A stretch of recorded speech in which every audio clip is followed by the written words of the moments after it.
Душко Тодоровски 28 години ја транспортира рудата од јамата. Со новите законски измени ќе оди порано во пензија. Смета дека враќањето на бенефицираниот стаж е најголемиот благодет за рударите. Со новиот закон од 40 години можда отидеме, можда фали уште за 5-6 месеци. Најпрво во рудникот Саса, најпрво безбедноста и здравјето. Според првиот синдикалист на огранокот на месо во рудникот Саса, од нова година со бенефициран стаж ќе заменат околу 40 на рудари.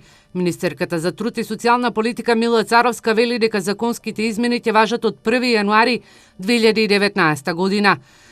Ние велиме, се воведува во правото на пензионирање и пресметување на работниот стаж. Кога ќе наполни 40 години стажа, знаете дека имаат тие за сметување 12, 18, 12, 16, зависи на која позиција се, да им се пресметуваат, не да чекаме 3 години за да им дадеме 1 година плюс, туку за секоја година ќе си се засметува бенефицираниот стаж и кога ќе го наполнат потребниот работен стаж за пензионирање, тие ќе се пензионираат. Рударството во Македонија учествува со 1% во БДП, а околу 9,5 до 10% во индустриското производство. Вкупниот извоз од рудниците на обоени метали е околу 160 милиони, а увозот е околу 60 милиони долари. Во земјава во овој сектор работат околу 12.000 работници.